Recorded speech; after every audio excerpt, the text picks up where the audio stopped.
I came to a point after 20 years of working on this personal development and personal growth journey. And I said to myself, it would be very unfair to the generation yet unborn if I don't condense all of my knowledge and my experiences and my lessons into this one book so I can share this book with generations yet unborn. My intention is. You are now listening to the Highlight Reel Builder for Authors, the Going North podcast. I'm your host, certified self-leadership trainer and author of the best-selling book, Stay the Course, Dom Brightman. And you're going to be getting some goodies today from the guest that's up next.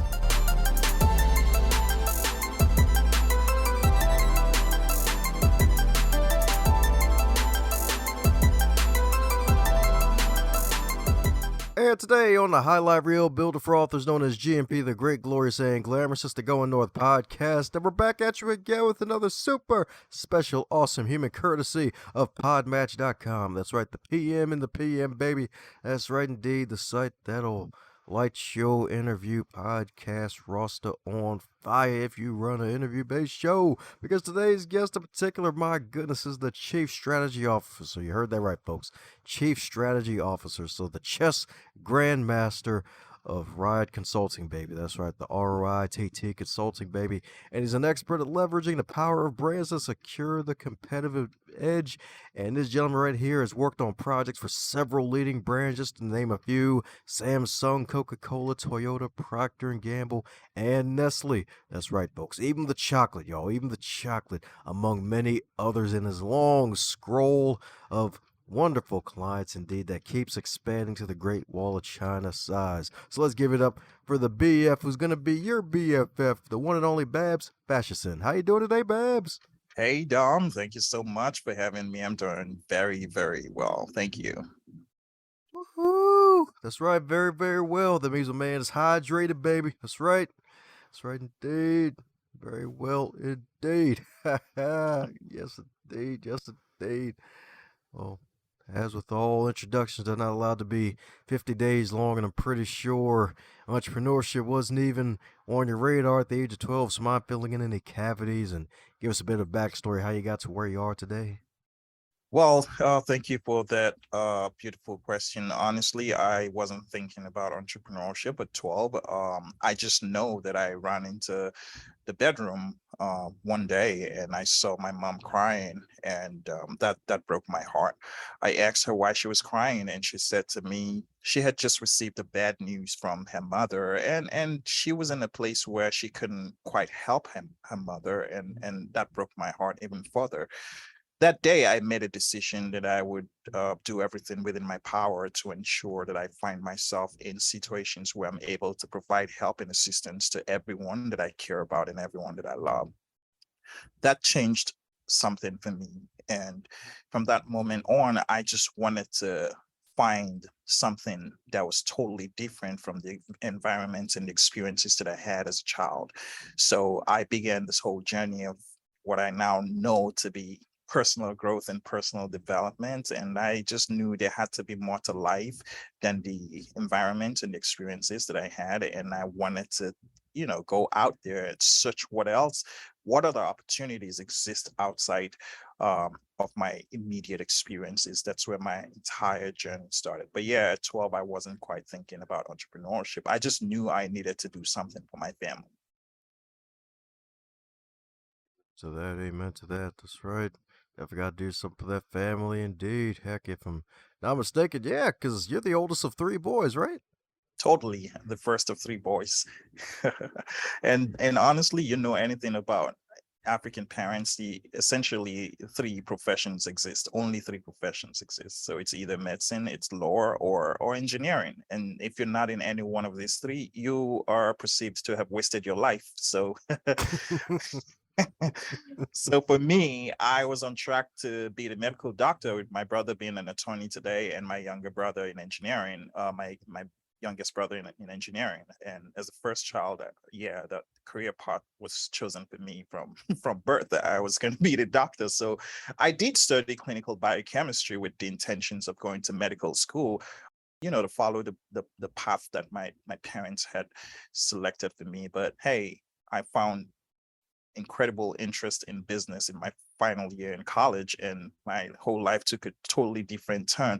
And I'm sure having that conversation with my parents wasn't exactly the most interesting conversation to have, going back home to say, hey, I don't think I want to pursue a career in medicine anymore, because I found something new that's interesting and I want to pursue it, which is business. And my father essentially just told me, listen, you cannot make anything out of business for yourself. So that one single statement actually continues to be my motivation up until this day. I have lived my entire career, worked my entire career just to prove my father, to prove to him that he was wrong, that I could actually make something beautiful out of a business career, and that my life cannot really be defined only by the four walls of a hospital as a medical doctor. And I think hopefully he has a change of mind now. Oh yeah, definitely, definitely indeed. Especially with the list of clients that you've had and still are acquiring to this day, and all the success that you have to this day, man. And my goodness, my goodness. And what role does faith play in that for you? Because I know you're a fellow Christian as well. Yeah, born and raised Christian, faith is essentially the pillar that really drives my entire life. I owe it to my faith, and I believe that I could never have achieved or attained anything in life without faith. I was grounded in faith early in life, and I'm glad that that happened. Big thanks to my parents, and I continued in my journey of faith, and I continue to trust that every time a decision needs to be made, I reached for my faith, for guidance, for direction, and it has always been an incredible part of my journey. Nice. That's what I'm talking about, indeed. That's what I'm talking about, indeed. That's what I'm talking about, indeed. So, my goodness, man, as with having the courage to take that leap of faith in that last year of medical school to go into business and use your father's words as fuel to keep that fire burning and being a businessman and helping out so many folks across the globe, what would you consider your greatest setback that actually led to your greatest success? Well, it's so many different. I've encountered so many different setbacks. And my very first business actually failed. I had my very first business coming out of college, which was my first shot at this whole journey of entrepreneurship. Yeah, it started great. I thought I had all the skills that I needed to, run a small business at the time. But yeah, I had a very innovative idea, but um, guess I was probably just not ready, and I didn't quite have all the necessary information, resources, and tools that I needed, and so that business failed. And of course, it was a point where I had to say to myself, "Could my father be right? It's not too late to go back to med school and try, maybe pick up his advice and go back to school." But then I guess that led me to one of the discoveries that has been very helpful for me, and that's really just finding a mentor. So when my business failed, I wanted to find someone who had traveled my path and done and achieved success. So I found a mentor who actually exposed me to some of the things that I learned in the entrepreneurship world, and that helped me a lot, because then he opened so many doors for me and let me into certain areas and certain spheres where I could never have stepped in on my own. So he provided that platform for me, and I think to this day, I believe that mentoring is for entrepreneurs specifically. Mentoring is a very powerful tool to help us get to either advance or to scale our businesses. We would always need someone who has traveled our path before to help us tap on the shoulder or hold us by the hands and guide us through those very murky waters of entrepreneurship. Oh, yeah. That's right. Especially when those boulders appear out of the sky out of nowhere. It's like, oh, God, no, why is it so fast? Barely dodged. Ah, God. Ah. It's like I'm a man of faith, but I didn't want to see him yet just yet. Like, no. Woo, dodge that. That's right. Yes, indeed. And that's the good thing about mentors. It's like you're trying to go across the pond. It's like, all right, if you want to walk on water metaphorically, you got to know where the rocks are. And bringing that mentor on to help you to find out where the rocks are is definitely a solid thing indeed, man. So, my goodness. So, was part of being having that great mentor in your life led you to finally join the business of immortality by publishing this wonderful book called Cracking the Life Code? Well, I mean, it had a role to play in it. I came to a point after 20 years of working on this personal development and personal growth journey, and I said to myself, it would be very unfair to the generation yet unborn if I don't condense all of my knowledge and my experiences and my lessons into this one book so I can share this book with generations yet unborn. My intention is years after I have departed this planet, someone can lay their hands on this book and navigate different areas of their life, including business, career, finances, relationships, health, and wellness. And they can maybe pick some of the lessons that I learned along the journey, along my way, and maybe navigate life better. Woo! Amen to that. Amen to that. So, my goodness, man, what was the most challenging part of finally getting the book done, man? Because it's 400 plus pages of great content, man. So, how was that process like, man? I mean, like every dream, we often we talk ourselves out of our dreams sometimes. So for a long time, I was struggling with the idea of writing this book because I'm like, who's gonna buy my book? Who's gonna read my book? But I had to spend some time trying to overcome that negative self-talk to a point where I could really convince myself that if nobody buys this book, I'm still going to write this book because I believe it's going to be of significant value to anybody who eventually gets to lay their hands on it. And all I need is just one person who picks this book and finds value in it and adds some greatness, some value to their lives and just leaves a better life. I'll be fulfilled. So yeah, it was a long back and forth in my head before I finally began to put words to paper. And of course, I had to pace myself. I took time to write the book because it's a lot, like you said. Writing this book was a lot. But what helped me was when COVID hit and we just suddenly moved from being on the plane 3 4 times a week to being in pajamas 24/7. And I had all this time in my hand and I was like, okay, well, maybe this is a perfect time to utilize this abundance of time to write this book that I've been trying to write for so long. And so I started and it just kept flowing. And I thought, oh wow, maybe this is the perfect time, and I just continued writing. The process can be a lot, especially if you're looking to write a book that doesn't just sit on the shelves and collect dust. It can be very tasking, but with dedication, commitment, and understanding the why, you can always get through writing a book of value. Oh, yeah, that's right indeed. That's right indeed. Yes, indeed. That's probably one of the few good things about code. It's like, hey, I guess we're trapped at home now. Might as well do something. Oh, yeah, that's right. I can finally write that book. Hooray. It's finally Yeah, happening. It finally that's right. happened. Exactly. It's like those days in PJs paid off. It did. Totally, totally. Yes, indeed. Yes, indeed.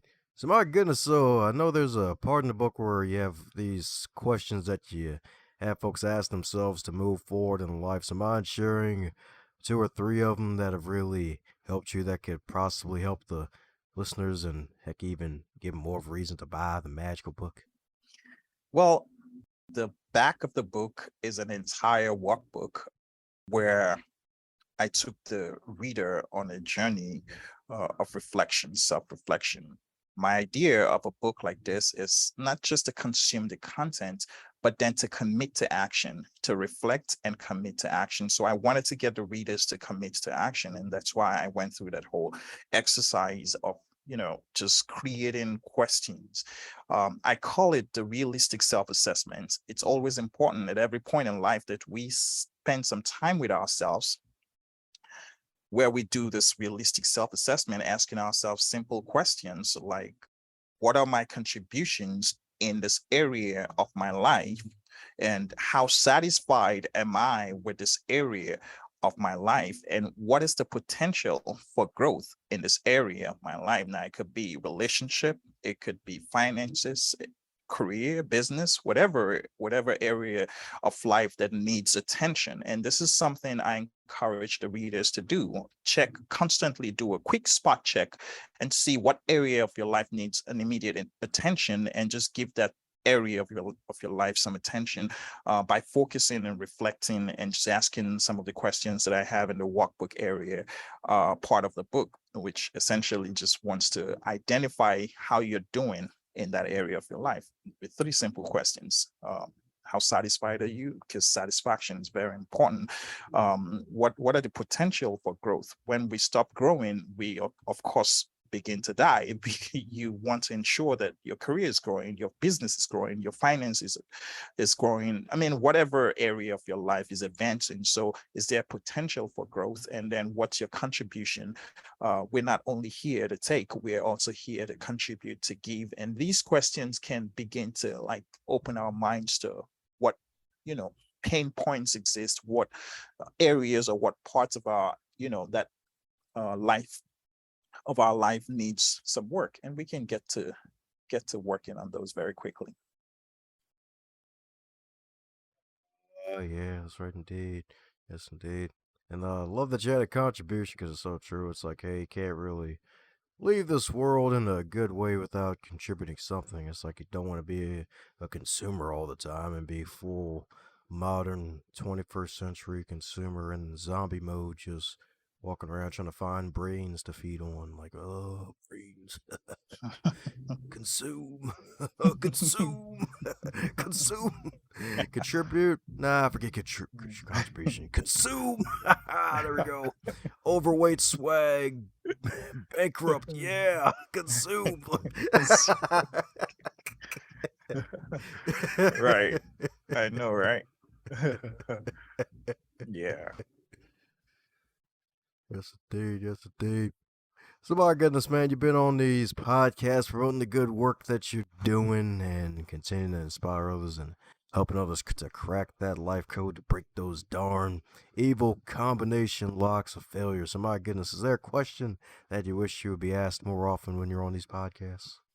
I, honestly, I think if there's any question that I would really appreciate sometimes, it would really be a question around mental health. How do you manage all of the different areas and facets of your life and still be able to keep up with, a very decent, healthy mental health? That's important because not a lot of conversation is being had about mental health.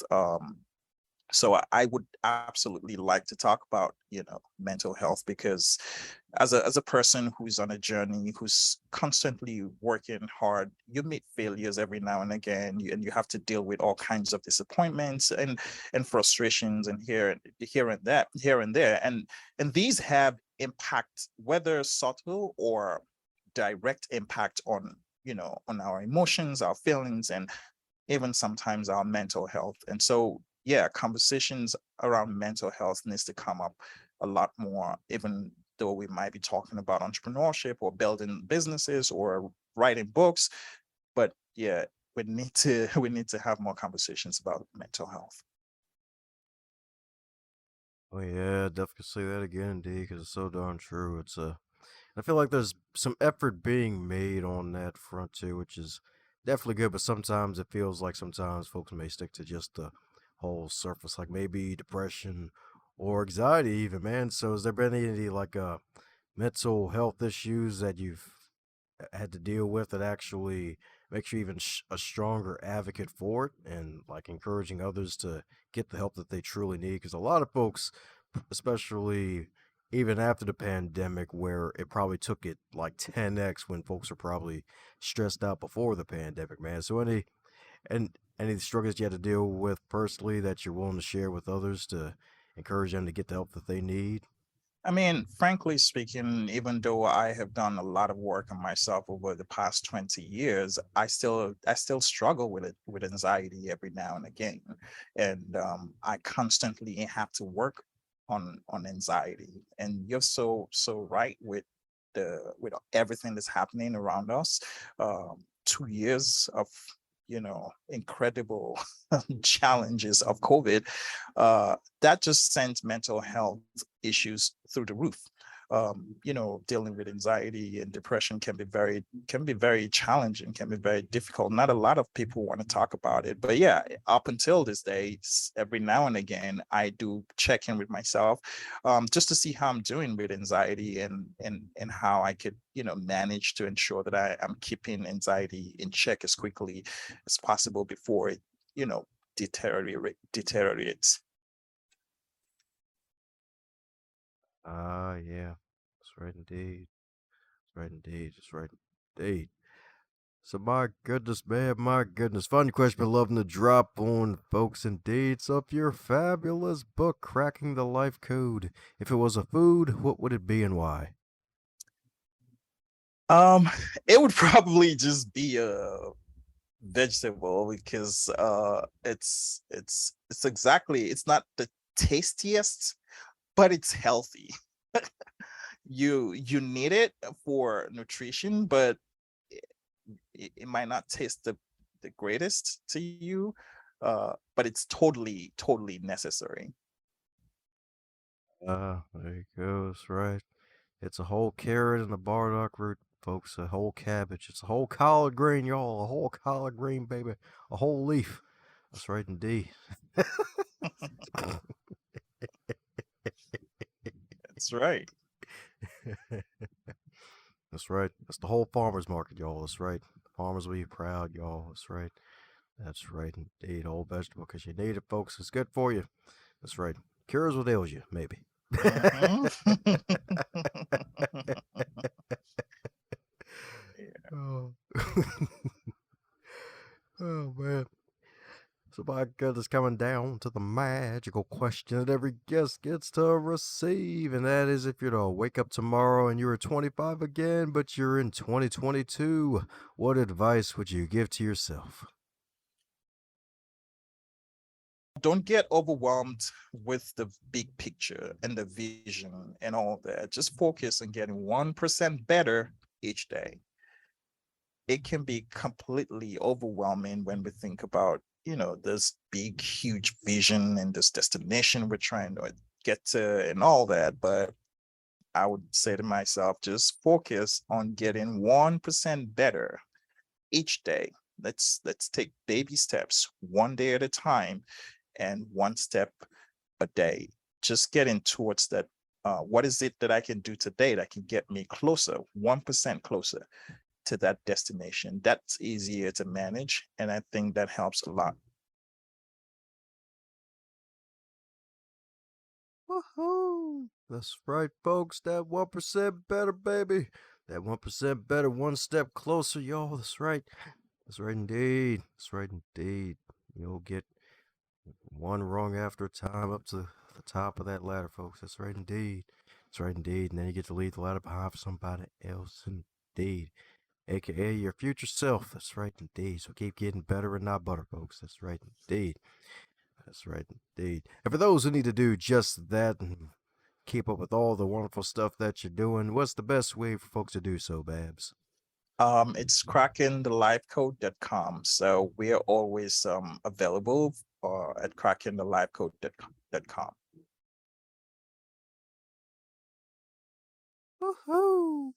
Well, there you have it, folks. Head over to crackingthelifecode.com. That's right, folks. My man Babs unlocked the combination lock for you. The master lock has been unlocked through the book. It's nice and thick, baby. That's right, indeed. That good stuff. It's a book and a workbook. So that's right, folks. You're going to work, and not just from 9 to 5. It's freaking life, y'all. Life, as in the good life, indeed, because the life code will be cracked, y'all. That's right. He cracked the whole cement with the sledgehammer, baby. So he's got you covered like a blanket Indeed. So go ahead and check out his book and follow him. Indeed. We're going to put all the links to everything in the show notes so you can do just that, folks. So, any parting words before we close up shop, Babs? Well, honestly, at the end of the day, it would be to give yourself some grace, because we're all humans and not a single human is infallible. And so when our not so pretty sides are triggered, please take some time to give yourself some grace. How's it going, my friend? I'm so glad you made it to the end. That shows that you are an uncommon finisher, and I am so grateful for you sharing your ears, your attention, and your time to this wonderful podcast to do something that'll take yourself to the next level. And for everybody else involved in this wonderful program, share it with at least 3 people in your network so that way more folks can not only catch the fire that is on this podcast, but can also be inspired to be their best. Advance others to advance yourself.